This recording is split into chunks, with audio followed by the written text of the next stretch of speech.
Hello dear students, आपका स्वागत है आपके YouTube channel alchemy chemistry classes में। तो आज का जो हमारा टॉपिक है वो है एटॉमिक मास और मॉलिक्यूलर मास। साथ में हम स्टडी करेंगे एवरेज एटॉमिक मास के बारे में, रिलेटिव एटॉमिक मास के बारे में भी हम लोग बात करेंगे। तो आइए देखते हैं जो आज का हमारा टॉपिक है। और इस टॉपिक को स्टार्ट होने से पहले हम पढ़ेंगे कि एटम्स क्या होते हैं और मॉलिक्यूल्स क्या होते हैं। तो एटम्स और मॉलिक्यूल को समझेंगे, फिर आगे बढ़ेंगे एटॉमिक मास और मॉलिक्यूलर मास के बारे में पढ़ते हैं। तो आइए देखते हैं कि व्हाट इज एटम। ओके, तो एटम की जब हम लोग बात कर रहे हैं तो we can say the atom is the smallest particle of an element which may और may not exist independently. Okay, once again, the smallest particle of an element which may or may not exist independently. तो independently exist atom कर भी सकता है और नहीं भी कर सकता है, दोनों बातें हैं यहाँ पे। और अब हम देखेंगे कि कौन से एटम हैं जो इंडिपेंडेंटली एग्जिस्ट कर सकते हैं और कौन से नहीं कर सकते हैं। तो हम बात करते हैं कि ऐसे एटम जो अकेले एग्जिस्ट कर सकते हैं। तो उसमें हम एग्जाम्पल की अगर हम बात करें तो जैसे जो अकेले एग्जिस्ट कर सकते हैं, कैपेबल ऑफ, हम किसकी बात कर रहे हैं? हम एटम की बात कर रहे हैं। Smallest particle that may exist independently और मे नॉट। ओके, तो कैपेबल ऑफ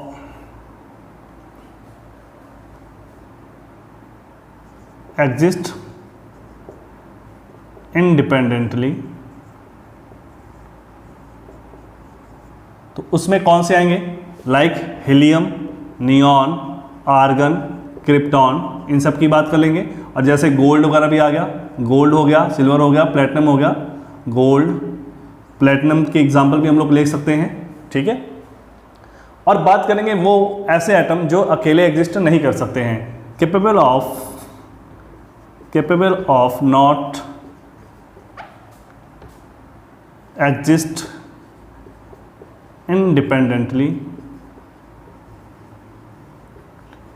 ओके, तो उसमें से कौन से आ गए? जैसे नाइट्रोजन, ऑक्सीजन, फ्लोरीन, क्लोरीन, और हमारे जो उस तरह के और भी एलिमेंट्स हैं, लाइक जैसे हम सोडियम की बात करें, अकेला एग्जिस्ट नहीं कर सकता, बहुत एक्टिव होता है। पोटेशियम फर्स्ट ग्रुप और सेकंड ग्रुप के एलिमेंट्स आगे हम लोग बात करेंगे उसके बारे में, पीरियोडिक टेबल के बारे में। तो बहुत सारे ऐसे भी हमारे पास हैं जो एटम जो अकेले एग्जिस्ट नहीं कर सकते हैं। तो इस तरह से हम देख सकते हैं कि एटम को हम इस तरह से दो कैटेगरी में डिवाइड कर सकते हैं। One those which are capable of existing independently and those which is not capable of exist independently, ठीक है। तो एग्जाम्पल आपके सामने है। अब हम जब एलिमेंट्स की बात करते हैं, टोटल कितने टाइप्स के एटम हैं? जितने टाइप्स के एलिमेंट्स होते हैं उतने ही टाइप के एटम्स होंगे। तो हमारे पास जो आज तक के नोन एलिमेंट्स है दैट इज 118 एलिमेंट्स। तो 118 एलिमेंट्स नोन हैं। इस तरह से हमारे पास कितने टाइप्स के एटम्स हुए? 118। ओके, अब हम बात करेंगे मॉलिक्यूल्स की। ओके, मॉलिक्यूल की बात कर रहे हैं हम लोग। मॉलिक्यूल क्या होते हैं? मॉलिक्यूल होते हैं ऐसे the smallest particle of substance which can exist independently, जो अकेले एग्जिस्ट कर सकते हैं, मतलब उनको और किसी से कंबाइन होने की जरूरत नहीं है, ठीक है। जैसे एटम के केस में क्या था कि अकेले रह भी सकते नहीं भी, ये डिपेंड करता था किस टाइप का एटम है, उस पर डिपेंड करता है, ठीक है। तो इस केस में मॉलिक्यूल के केस में ये सबसे छोटा ऐसा पार्टिकल है जो अकेले एग्जिस्ट कर सकता है, ठीक है। तो आगे आइए बात करते हैं टाइप ऑफ मॉलिक्यूल की भी। हम यहाँ पे दो तरह के मॉलिक्यूल्स पढ़ेंगे, एक पढ़ेंगे होमोएटॉमिक और दूसरा हेटेरोएटॉमिक। आइए देखते हैं। हमारे पास होमोएटॉमिक मॉलिक्यूल की हम लोग बात करेंगे। हम एक तरफ लिख लेते हैं होमोएटॉमिक मॉलिक्यूल। होमोएटॉमिक मॉलिक्यूल्स क्या होते हैं? ठीक है, होमोएटॉमिक मॉलिक्यूल्स होते हैं जो ऐसे मॉलिक्यूल्स जो सेम एटम से मिलकर बने हैं। होमो का मतलब क्या है? सेम। तो सेम मॉलिक्यूल से मिलकर बने हुए हैं, सेम एटम से मिलकर बने हुए हैं। That's why they are called homoatomic molecule. जैसे एग्जांपल में हम बात करेंगे। अब होमोएटॉमिक में भी फर्दर कैटेगरी हैं, जैसे डायटॉमिक की बात करेंगे, डायटॉमिक मॉलिक्यूल हो गया, ठीक है। ट्राइएटॉमिक हो गया, ठीक है। ट्राइएटॉमिक भी लिख सकते हैं हम लोग, ट्राइएटॉमिक भी हो सकते हैं, ठीक है। टेट्राएटॉमिक की बात करेंगे, टेट्राएटॉमिक, ठीक है। और पॉलीएटॉमिक की बात कर लेते हैं, पॉलीएटॉमिक, ठीक है। तो इस तरह से हम देख सकते हैं कि कई तरह के मॉलिक्यूल जो एग्जिस्ट कर सकते हैं। अब जैसे अगर दो मॉलिक्यूल एग्जिस्ट करें, जैसे हम डायटॉमिक की बात कर रहे हैं, तो डायटॉमिक के केस में जैसे हमारे पास N2 है, Cl2 है, F2 है, ठीक है। तो ये सब मॉलिक्यूल क्या है, डायटॉमिक मॉलिक्यूल। O2 है, O2 मॉलिक्यूल को भी लिख सकते हैं हम लोग। तो ये सब क्या है, होमोडायटॉमिक मॉलिक्यूल्स हैं। क्या है, होमोडायटॉमिक मॉलिक्यूल्स हैं। इसी तरह से जो हमारे दूसरे मॉलिक्यूल्स हैं, ठीक है, जैसे ट्राइटॉमिक की बात कर रहे हैं, तो जैसे हमारे पास ओजोन हो गया, ट्राइटॉमिक हो गया हमारे पास, होमोट्राइटॉमिक मॉलिक्यूल्स हो गया। टेट्रा की बात करेंगे, P4 मॉलिक्यूल हो गया हमारे पास। पॉलीटॉमिक की बात करेंगे, S8 हो गया। तो ये सब क्या है, मॉलिक्यूल्स हैं। डिपेंड करता है कि उनकी एटॉमिसिटी। अब देखो एटॉमिसिटी के बारे में बता देते हैं कि जितने एटम हो सकते हैं, दैट इज कॉल्ड एटॉमिसिटी। जैसे डायटॉमिक की बात करेंगे तो ये क्या है, एटॉमिसिटी 2 है इसमें। ट्राइटॉमिक का मतलब एटॉमिसिटी क्या है, यहाँ पे 3 है। तो number of atom in a molecule of an element is called their atomicity. तो एटॉमिसिटी को भी यहाँ पे हम एक्सप्लेन कर सकते हैं। जैसे डायटॉमिक मॉलिक्यूल्स हैं तो इनकी एटॉमिसिटी कितनी है, एटॉमिसिटी कितनी है इनकी, 2 है, ठीक है। इनकी एटॉमिसिटी क्या होगी, 3, इनकी क्या होगी, 4, इनकी जैसे S8 है तो एटॉमिसिटी क्या हो जाएगी, 8, ठीक है। चलो वो तो एटॉमिसिटी की बात रही। तो होमोएटॉमिक मॉलिक्यूल्स क्या होते हैं, जो सेम एटम से मिलकर बने हों। तो एग्जाम्पल आपके सामने है, आप एग्जाम्पल से इसको स्टडी कर सकते हैं। इसके बाद हम पढ़ेंगे हेटेरोटॉमिक मॉलिक्यूल की बात करेंगे, ठीक है। आइए आगे बढ़ते हैं, हेटेरोटॉमिक मॉलिक्यूल की बात करते हैं हम लोग, ठीक है। तो हेटेरोटॉमिक मॉलिक्यूल्स की बात करेंगे। हेटेरोटॉमिक मॉलिक्यूल्स क्या होते हैं, ऐसे molecules which are form, the molecules which are form from a different type of atoms of different elements, ठीक है। Different type of atoms of different elements. तो डिफरेंट एलिमेंट से मिलकर डिफरेंट एटम से बने होते हैं। अब इसमें बात समझना है कि हेटेरोटॉमिक मॉलिक्यूल में, जैसे एग्जांपल के तौर पे हम कह सकते हैं, फॉर एग्जांपल लाइक H2O, ठीक है। H2 में कौन सा है, ट्राइटॉमिक, 3 एटम है तो ट्राइटॉमिक, इस तरह से हम बता सकते हैं इसको, ठीक है। इस तरह से CH4, NH3, है ना। तो इस तरह से डिफरेंट मॉलिक्यूल है, जैसे आपके सुक्रोज, ग्लूकोज हो गए, है ना। ये भी क्या है, हेटेरोटॉमिक मॉलिक्यूल्स हैं जो डिफरेंट एटम से मिलकर बने हों, ठीक है। So those molecules which are form from the different atom of different atoms, that is called the heteroatomic molecules. तो इसके बाद जो हमारा टॉपिक है, आगे बढ़ते हैं, that is the atomic mass. तो आइए देखते हैं एटॉमिक मास के बारे में। तो एटॉमिक मास की जब हम लोग बात करते हैं बच्चों, तो एटॉमिक मास में तुम लोगों को एक बहुत ही बारीक चीज समझनी है, ठीक है। किसकी बात करने जा रहे हैं हम, एटॉमिक मास के बारे में। एटॉमिक मास वो मैं आपको डिफ्रेंशिएट करके बताऊंगा कि एटॉमिक मास की बात जब हम करते हैं तो बहुत समय पहले, जब बहुत ज़्यादा सोफिस्टिकेटेड इंस्ट्रूमेंट्स नहीं होते थे, जैसे एटॉमिक मास को कैलकुलेट करने के लिए आज की डेट में हमारे पास क्या है, मास स्पेक्ट्रोमीटर होता है, ठीक है। क्या होता है, मास स्पेक्ट्रोमीटर होता है। मास स्पेक्ट्रोमीटर से हम लोग किसी भी मॉलिक्यूल्स, एटम्स का क्या है, मास फाइंड आउट कर सकते हैं, ठीक है। तो जब उस समय नहीं होते थे तो उसके लिए क्या करते थे वो लोग, तो बहुत ही इनडायरेक्ट मेथड से एटॉमिक मास कैलकुलेट किया जाता था, ठीक है। तो जिसमें से हम रेफरेंस लेते थे, जैसे सबसे पहले रेफरेंस लिया गया हाइड्रोजन का, उसके बाद ऑक्सीजन का लिया गया था, फिर उसको डिस्कार्ड करके कार्बन का लिया गया। तो हाइड्रोजन की बात कर लेते हैं जैसे, तो सबसे पहले रेफरेंस लिया गया, सबसे लाइटेस्ट एलिमेंट हाइड्रोजन की बात करते हैं। तो हाइड्रोजन को सबसे पहले स्टैंडर्ड लिया गया कि इसी के बेस पे बाकी को क्या किया गया, बाकी एलिमेंट्स के एटम्स को कंपेयर किया गया और वही उसका क्या रख दिया, मास, वही उसका क्या हो गया, रिलेटिव एटॉमिक मास हो गया उसका, ठीक है। अब atomic mass of one atom और रिलेटिव एटॉमिक मास क्या होता है, इन दोनों को बहुत अच्छे से समझना है आप लोगों ने। जैसे हाइड्रोजन का मास की हम बात कर लें तो हाइड्रोजन के मास को क्या किया गया, 1 यूनिट मास मान लिया गया। हाइड्रोजन के मास को क्या माना गया, 1 यूनिट मास मान लिया गया। उस 1 यूनिट के कंपैरिजन में दूसरा कोई एटम, एलिमेंट का एटम जितने टाइम्स हैवी था, the number of time heavier atom of the other element, that is there relative atomic mass, ठीक है जी। कहने का मतलब ये हुआ, अगर मैं ऑक्सीजन को हाइड्रोजन से कंपेयर करूं तो ऑक्सीजन का एटम हाइड्रोजन से 16 टाइम क्या था, हैवियर था, तो उसका रिलेटिव एटॉमिक मास कितना रख दिया इन्होंने, 16। तो इस तरह से पहले हम लोगों ने एटॉमिक मास को स्टडी किया था। पर आज की डेट में जब हम कार्बन की बात करते हैं तो कार्बन को स्टैंडर्ड लिया गया है। पहले हाइड्रोजन को लिया, फिर ऑक्सीजन को। हाइड्रोजन क्या था, वो भी कंबाइन कर जाता था आसानी से सबके साथ, ऑक्सीजन भी रिएक्टिव था। कार्बन क्या था, कंबाइंड फॉर्म में भी एग्जिस्ट करता है और फ्री फॉर्म में भी एग्जिस्ट करता है, ठीक है। तो जब कंबाइंड फॉर्म में भी एग्जिस्ट करता है और फ्री फॉर्म में भी एग्जिस्ट करता है तो कार्बन को स्टैंडर्ड लिया गया। और जब कार्बन को स्टैंडर्ड लिया गया तब आपको वहाँ से समझना पड़ेगा कि कार्बन के 12th पार्ट को 1 यूनिट माना गया। बात समझ में आई? कार्बन का जो एटॉमिक मास है उसके 12th पार्ट को 1 यूनिट माना गया, और उस 1 यूनिट के बेस पर जो एटम जितना हैवी था, जिस एलिमेंट का भी जो भी एटम किसी भी एलिमेंट का एटम जितना भी हैवी था, वही उसका क्या रख दिया, रिलेटिव एटॉमिक मास। अब मैं आपकी कंफ्यूजन दूर करना चाहूँगा, मास ऑफ वन एटम और रिलेटिव एटॉमिक मास में फ़र्क क्या है। ठीक है, अभी तक जो हम बात कर रहे थे वो हम कैलकुलेशन के बेस पर भी समझेंगे। सबसे पहले मैं आपको ये डिफ्रेंशिएट करना चाहूँगा कि मास ऑफ वन एटम और रिलेटिव एटॉमिक मास में क्या अंतर है। ठीक है, तो आइए देखते हैं कि क्या डिफरेंस, तो आइए देखते हैं क्या अंतर है दोनों में। तो एटॉमिक मास की हम लोग बात कर रहे थे, हमने कहा मास ऑफ वन एटम। चलो अब इसको समझो, mass of one carbon atom, atomic mass को समझना है आपने, mass of one carbon atom और relative mass of one carbon atom. ठीक है, तो mass of one carbon atom कितना होता है, 1.9924 लिख सकते हो आगे, इंटू 10⁻⁻23 ग्राम। ठीक है, 1.99 इंटू 10⁻⁻23 ग्राम।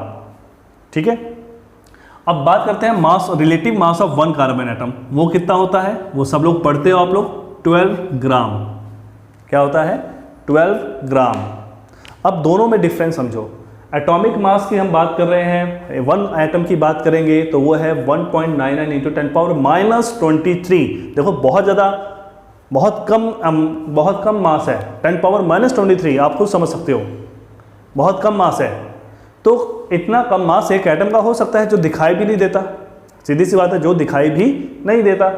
रिलेटिव एटॉमिक मास की बात करते हैं, क्या किसी एक एटम का मास 12 ग्राम हो सकता है? नहीं हो सकता, 12 ग्राम बहुत ज़्यादा होता है।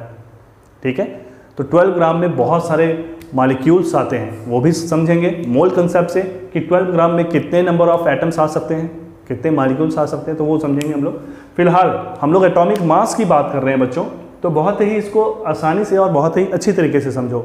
मास ऑफ वन एटम की जब हम बात करते हैं तो mass of one carbon atom में कितना होता है, मास of one carbon atom that is 1.99 into 10⁻⁻23 ग्राम। और जब हम बात करते हैं रिलेटिव एटॉमिक मास की, रिलेटिव एटॉमिक मास यहाँ पे लिखना है, आपको relative atomic mass of one carbon atom that is 12 ग्राम।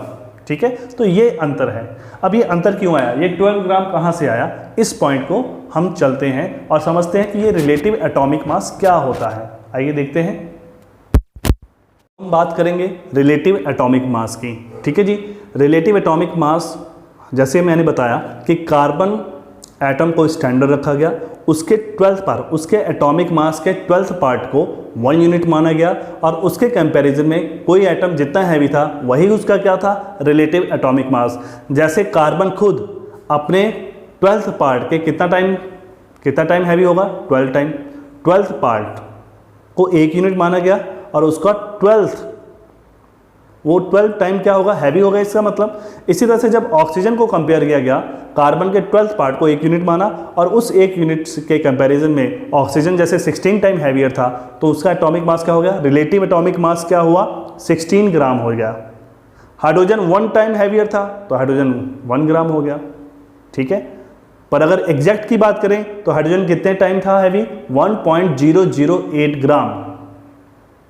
बात समझ में आई, 1.008 ग्राम हैवी था, तो इसलिए उसका जो एटॉमिक मास एग्जैक्ट हम लोग लिखते हैं दैट इज 1.008 ग्राम। नॉर्मली हम ओवरऑल जैसे होल नंबर में लेते हैं, हम लोग फ्रैक्शन हटा देते हैं।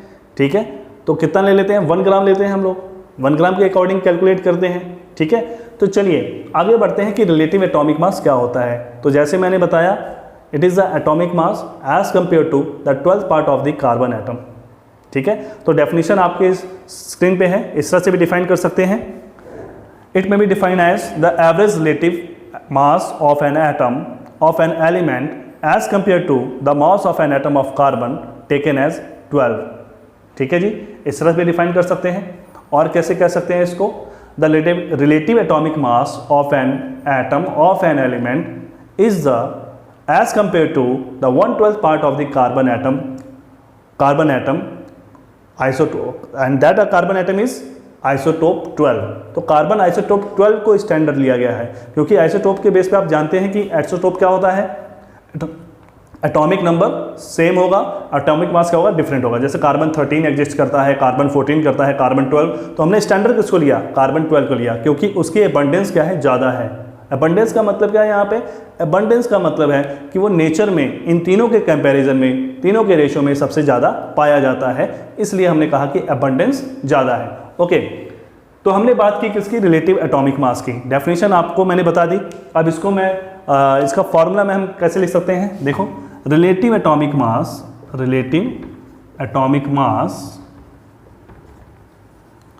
That is equal to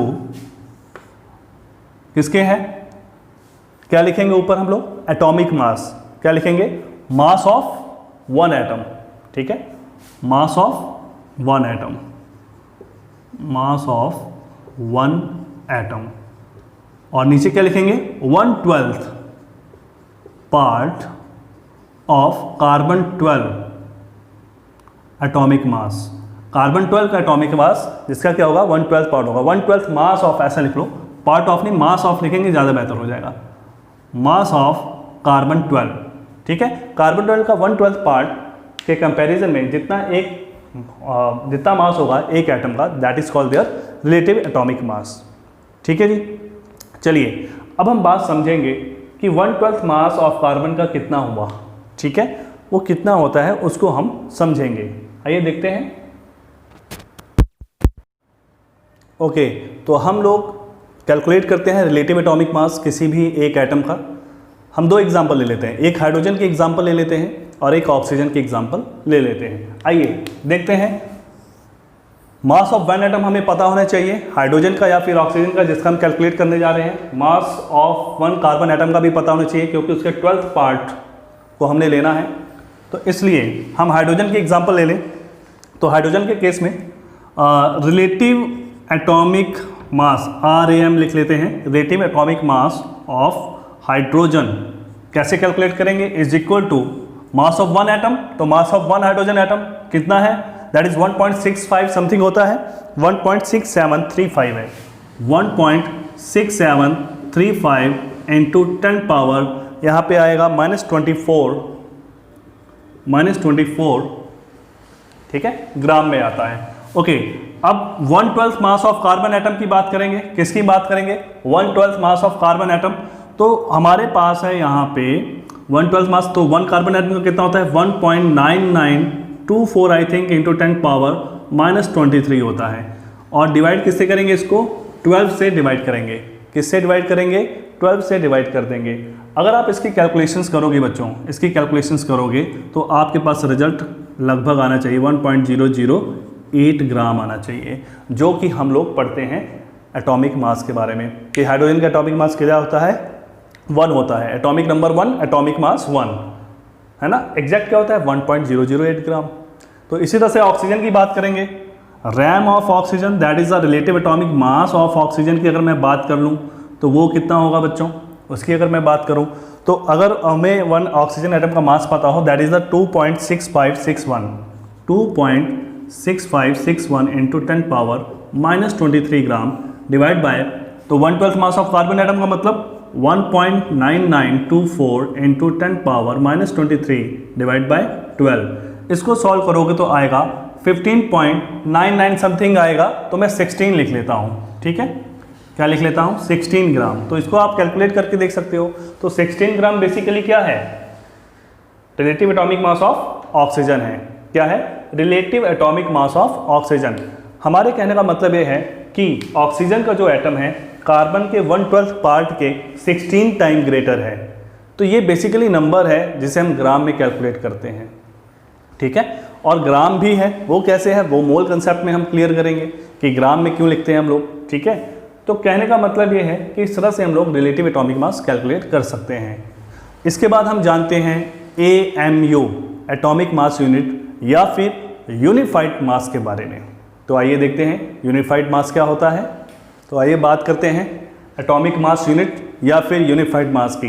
atomic mass unit क्या होता है, इसको डिफाइन कर सकते हैं इस तरह से, आप देख सकते हैं the quantity of mass equal to 1/12 of the mass of an atom of carbon 12, और इसे डिनोट किया जाता है, it can also be denote as AMU, AMU या फिर सिर्फ U से करते हैं इसको एज अ यूनिफाइड मास की तरह, ठीक है, सिर्फ U से, ये म्यू नहीं कहोगे, इसको U कहोगे, ठीक है, यूनिफाइड मास।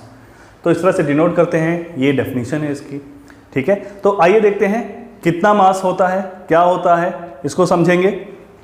तो हमें वन यूनिफाइड मास कैलकुलेट करने के लिए क्या करना पड़ेगा, जो हमारे पास कार्बन का एटॉमिक मास है उसे 12 से क्या करना पड़ेगा, डिवाइड करना पड़ेगा। तो हम, क्योंकि हमने क्या कहा था, it is a 1/12 part of the carbon 12 isotope. तो कार्बन 12 आइसोटोप का जो 1/12 पार्ट है, ठीक है। तो आइए देखते हैं वन यूनिफाइड मास या 1 AMU और 1 unified mass is equal to 1.9924। ये क्या है, एटॉमिक मास है किसका, कार्बन का, divide by 12।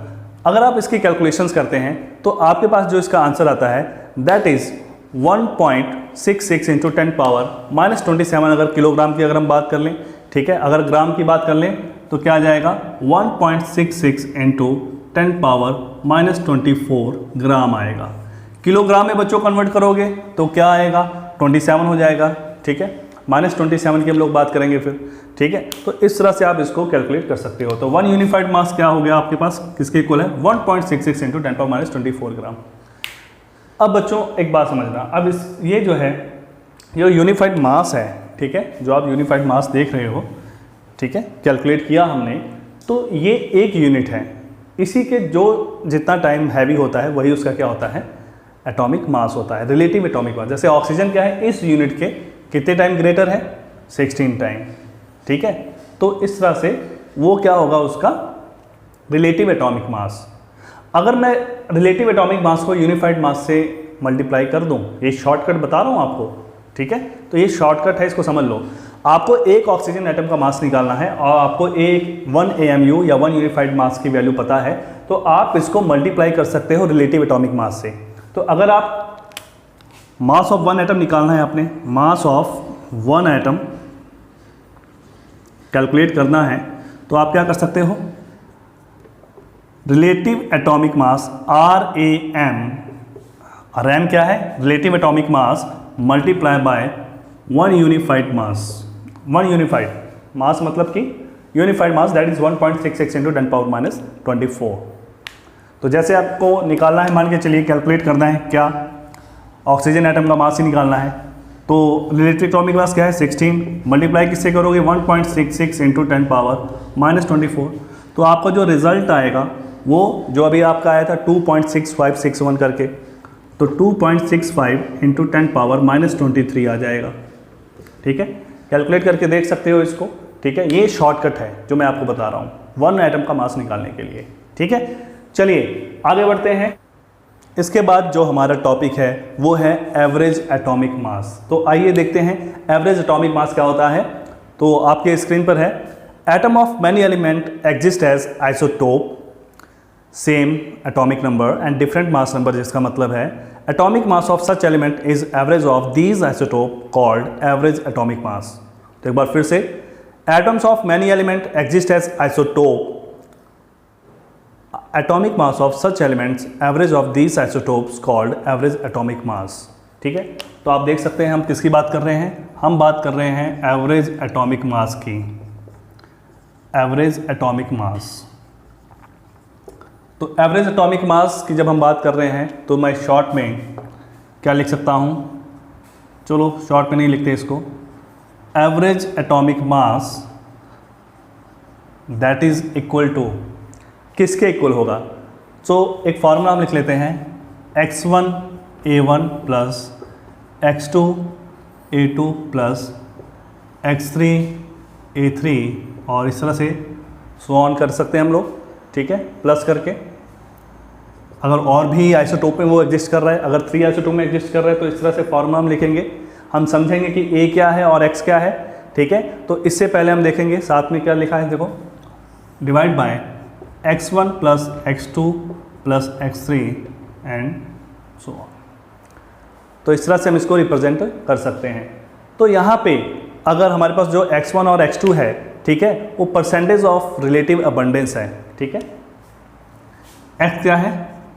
Percentage of relative abundance, ठीक है। और जो आपका a है वो है एटॉमिक मास, रिलेटिव एटॉमिक मास की बात कर रहे हैं हम लोग, ठीक है। यहाँ पे वन एटम के मास की बात नहीं कर रहे। तो रिलेटिव अबंडेंस क्या होती है? रिलेटिव अबंडेंस देखो, जब कोई एटम, जब कोई एलिमेंट एक से ज़्यादा फॉर्म, एक से ज़्यादा आइसोटोप में एग्जिस्ट करता है, मतलब दो से ज़्यादा आइसोटोप में एग्जिस्ट करता है, या दो से ज़्यादा एग्जिस्ट करता है, ठीक है। अब आइसोटोप क्या होता है? एटॉमिक नंबर सेम, ठीक है, और एटॉमिक मास डिफरेंट। तो कई बार ऐसे एलिमेंट्स होते हैं जो उनके आइसोटोप्स एग्जिस्ट करते हैं, तो 2 आइसोटोप्स या 3 आइसोटोप्स। तो जैसे मान चलो किसी एटम के 3 आइसोटोप एग्जिस्ट कर रहे हैं, ठीक है, एक एटम है, एक एलिमेंट है, उसके 3 आइसोटोप एग्जिस्ट कर रहे हैं। तो आपस में उनके कंपैरिजन में कौन कितनी रेशो में नेचर में एग्जिस्ट करता है, वही उसका है रिलेटिव अबंडेंस। मतलब एक दूसरे के कंपैरिजन में किस रेशो में एग्जिस्ट करते हैं इस नेचर में, that is called the relative abundance. और परसेंटेज में कितना है? अगर हम रेशो की बात करें, अगर हम परसेंटेज की बात कर लें, तो उसी को कह देते हैं परसेंटेज ऑफ रिलेटिव अबंडेंस। तो परसेंटेज में मतलब जैसे 3 है, तो 3 में से कौन कितने परसेंट क्या है एग्जिस्ट करता है नेचर में। जैसे मान चलो 3 एलिमेंट हुए A B C, ठीक है, एक एलिमेंट है A, तो उनके आइसोटोप हैं A1 A2 A3। A1 99% है, A2 आपको मान चलो A2 है 0.99 है, और 0.1 है A3। हाँ, टोटल क्या हुआ 100। तो कहने का मतलब क्या हुआ कि इस तरह से 100 से हम कंपेयर करके उसको जो परसेंटेज कैलकुलेट करते हैं, तो वो हमारा क्या हो जाता है? Percentage of relative abundance. चलिए अब बात करते हैं आगे। तो x क्या है? Percentage of relative abundance, and a क्या है? Atomic mass. तो हम इसके एग्जाम्पल लेकर चलेंगे और समझेंगे कि इसको और कैसे हम लोग समझ सकते हैं। आइए एग्जाम्पल के थ्रू समझते हैं और एक न्यूमेरिकल करते हैं। इस में है क्लोरीन, ठीक है, हमारे पास एग्जाम्पल में है क्लोरीन। क्लोरीन 2 आइसोटोप में एग्जिस्ट करता है, ठीक है, एक 35 और दूसरा है 37। और किस रेशो में आपस में एग्जिस्ट करते हैं? 3:1 में, ठीक है। आपस में किस में एग्जिस्ट करते हैं? 3:1 में एग्जिस्ट करते हैं, ठीक है। तो अगर 3:1 में एग्जिस्ट करते हैं तो इनका एवरेज एटॉमिक मास क्या होगा वो हम कैलकुलेट करेंगे। तो आइए देखते हैं। Average atomic mass of chlorine that is equal to x1 A1 plus x2 A2 था, उसी के अकॉर्डिंग करेंगे। यहाँ पे अबंडेंस की रेशियो क्या है? 3 और 1। 35 की कितनी है? 3 है। 3 multiply by 35 plus 1 multiply by 37 divide by 3 plus 1, ठीक है। कैलकुलेट करोगे तो आपका जो रिजल्ट आएगा कितना आएगा? 35.5 U, ठीक है। इस तरह से इसकी आप कैलकुलेशन कर सकते हैं और देख सकते हैं कि किसी भी इस तरह की और एग्जांपल हो सकती हैं, तो आप देख सकते हो उसको कैलकुलेट करके कि एवरेज एटॉमिक मास उसका कितना आ रहा है। तो अगर कोई भी एलिमेंट आइसोटोप पे एग्जिस्ट करता है तो उसका जो एटॉमिक मास हम लर्न करते हैं वो क्या होता है? उसका एवरेज होता है। क्या होता है? उसका एवरेज होता है, ठीक है। तो जैसे क्लोरीन के केस में आपने देखा, ये क्या है? इसका एवरेज एटॉमिक मास। तो ये था एवरेज एटॉमिक मास। आगे बढ़ते हैं मॉलिक्यूलर मास के, आगे बढ़ेंगे मॉलिक्यूलर मास क्या होता है, ठीक है। तो बच्चों हम बात कर रहे हैं मॉलिक्यूलर मास की, और मॉलिक्यूलर मास क्या होता है आपके स्क्रीन के सामने है। The sum of atomic masses of all elements present in a molecule is called molecular mass. जब हम मॉलिक्यूलर मास की बात करते हैं तो हमने आपको बताया कि जितने भी एटम किसी मॉलिक्यूल में प्रेजेंट हैं उनके मास के सम को, एटॉमिक उनके सम को क्या कहते हैं हम लोग? मॉलिक्यूलर मास कहते हैं। मीन्स जैसे मीथेन हमारे पास, तो मीथेन में 4 हाइड्रोजन है और 1 कार्बन है, तो इनके एटॉमिक मास के सम को क्या कहेंगे? इसी का मॉलिक्यूलर मास कह देंगे। तो आइए देखते हैं। जैसे हमारे पास क्या है? मीथेन, कार्बन नंबर में कितना है? 1, और एटॉमिक मास कितना है? 12। हाइड्रोजन नंबर में कितना है? 4। एटॉमिक मास कितना है इसका? 1। तो अगर इसका हम कैलकुलेट करेंगे तो हमारे पास क्या आंसर आएगा? 16 ग्राम। इसी तरह से अमोनिया की बात कर लेते हैं। अमोनिया में क्या होगा? नाइट्रोजन कितना है नंबर में 1, मास कितना है 14। इसी तरह से हाइड्रोजन कितना है 3, मास कितना है 1। तो कैलकुलेट करोगे कितना आएगा 17 ग्राम। इसी तरह से बात करेंगे हम ग्लूकोज की। ग्लूकोज में नंबर ऑफ कार्बन कितने हैं 6 है, एटॉमिक मास क्या है 12 है, प्लस हाइड्रोजन कितना है नंबर में 12 है, मास कितना होगा 1, तो मल्टीप्लाई 1 कर देंगे, फिर प्लस 6 मल्टीप्लाई बाय 16 उसके एटॉमिक मास से सम करेंगे क्या आएगा 180। तो इस तरह बहुत सारे एग्जाम्पल घर पे इसकी प्रैक्टिस कर लीजिए, क्योंकि मोल कंसेप्ट इसके बाद का टॉपिक है जो बहुत ही एनर्जेटिक और बहुत ही अच्छा टॉपिक है, बहुत ही अच्छे कंसेप्ट है उसमें। तो इसलिए आप लोग मेहनत करते रहिए और आगे बढ़ते रहिए, और मैं आपको इसी तरह से वीडियो अपलोड करके देता रहूँ। Okay, thank you very much.